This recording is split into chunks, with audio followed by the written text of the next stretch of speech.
Hello crafters. So last night I was in the process of making a scrapbook page, and I didn't like just this stark red and this stark white. It's actually kind of a vanilla ivory color.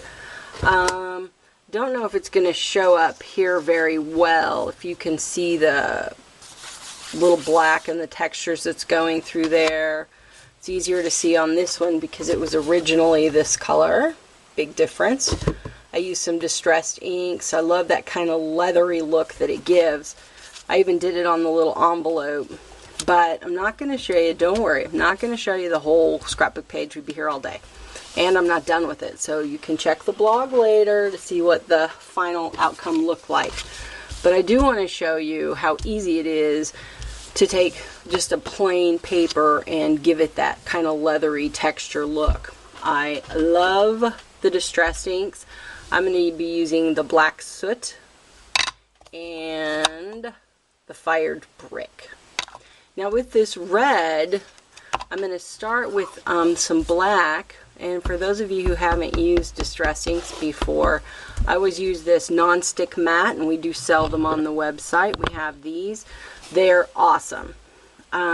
So much easier to use than paper. It just wouldn't work for this.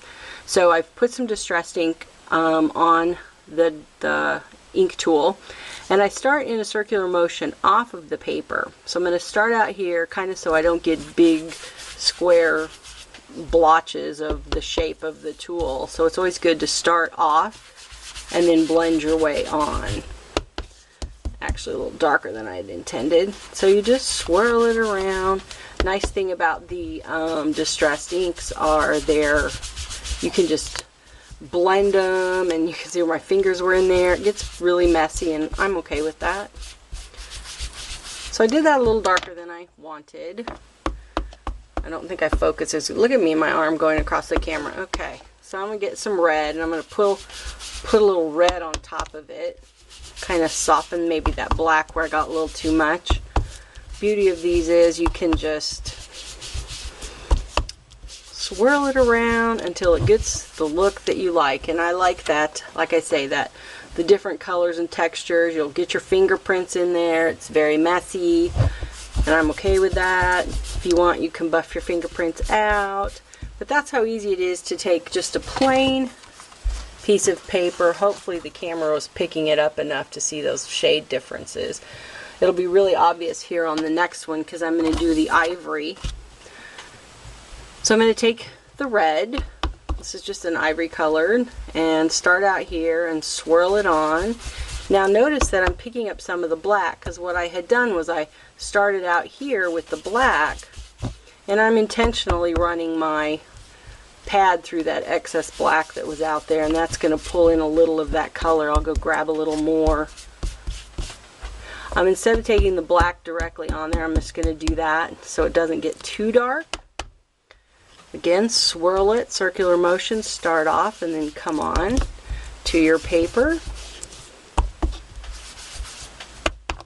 And you just do it until you have the colors that you like. Always can add a little more of one. There we go. Look how easy that was. And it started with a piece of paper that looked like that. Super easy. Love it. Kind of that leathery, textury look. It will look great on my page when it's done. So make sure to come back to my blog and check out and see what the finished page looks like. You can check out our distressed inks and our tools at stampinmania.com. Thanks. Talk to you later. Bye.